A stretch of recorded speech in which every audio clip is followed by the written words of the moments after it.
Hello, welcome to NHL Highlights. Today I will be making a video about current line projections for the Edmonton Oilers, or what I think the lines should be.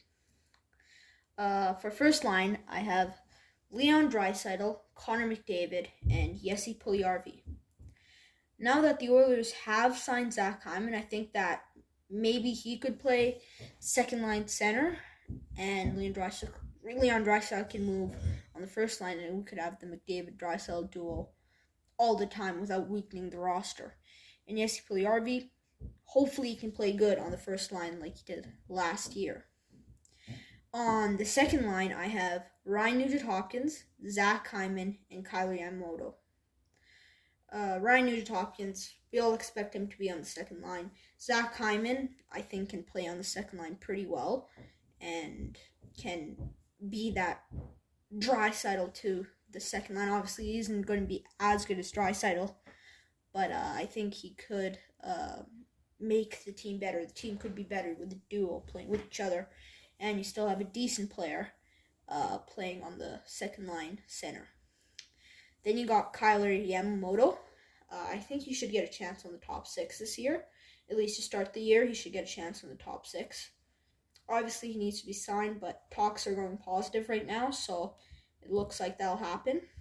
And then I think he could play well on the second line. I think last year was just an off year for him.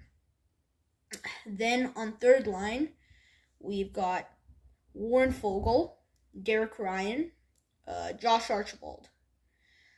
I meant on the third line. Warren Foegele, Derek Ryan, and Josh Archibald.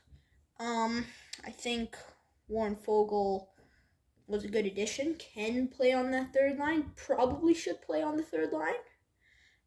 He can knock off the puck, and it's just a very strong player, especially on the third line.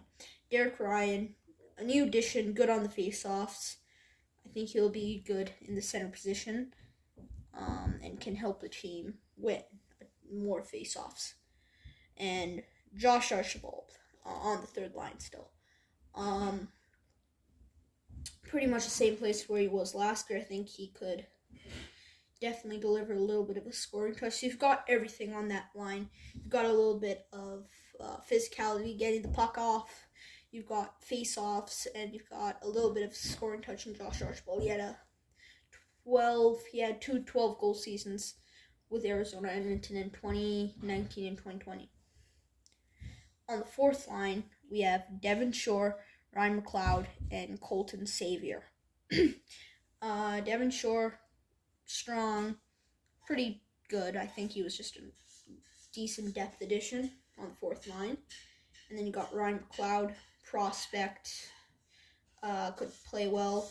Then you got Colton Xavier, who I think he obviously signed a PTO yesterday, but I think that he could definitely provide some depth. He had 10 points last year, and I think that's pretty good for a fourth line player who signed a PTO.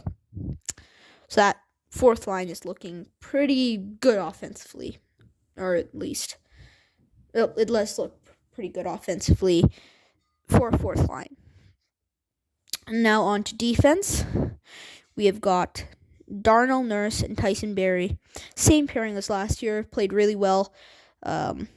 Both were among the league leaders in points. And I think they both played really well last year offensively, at least. And then on the second line, you've got Duncan Keith and Evan Bouchard. Again, I think Duncan Keith was a really good addition for experience. And Evan Bouchard, I think if they could play on the line, that'd be pretty good. Duncan Keith's only a couple of years removed from a 40-point season. So if you could get that back with Evan Bouchard, this could be almost another Darnell Nurse and Tyson Barrie pairing. On the third line, I have Cody Ceci and Chris Russell. Now everyone's putting Cody Ceci on the second line. Well, and I think that he shouldn't be put on the second line because he played really well with Pittsburgh on the third line. and I think they should try to keep him on the third line as much as possible. And again, I meant third pairing. My third pairing is Cody Ceci and Chris Russell. I think, and just the summary of the defense, I think the first two pairings can be a good, like the Don Oilers and Tyson Barrie, the Duncan Keith, and Evan Bouchard could almost be a replica of that a little bit. And the third line can maybe provide some grit with Cody Ceci for defensive reasons. And obviously, Chris Russell might be just someone, maybe should try to acquire a better one, but Chris Russell is a decent 7 defenseman. I think he could play in the lineup as well. For goaltending, I have Mike Smith and Alex Stalock. I think just get rid of Koskinen, trade him for something. I don't know, acquire a late round pick. Just get rid of Koskinen, get rid of that bad contract, even retain 50%, and just maybe replace him with Alex Stalock. If you could get a goalie for him, that'd be really good, but that might not happen, depending on what teams think, on what kind of season he had, which is a 8.99 save percentage, I think. Not a very good save percentage. And you got Mike Smith, had an amazing season last year, 923. I don't think he could keep that, but maybe he could get maybe a 905, 907 save percentage, somewhere around that. And Alex Stalock might be a good backup option.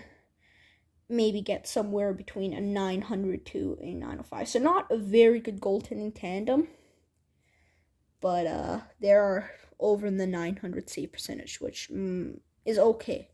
Okay goaltending. I still think they should maybe pay full price, get a first round pick just to get a decent or a good goaltender. Maybe someone who can get you 910, 915, maybe trade a second round pick for that. But anyway, that's what they have with their goaltending. Hope you enjoyed the video. Please like and subscribe, and bye.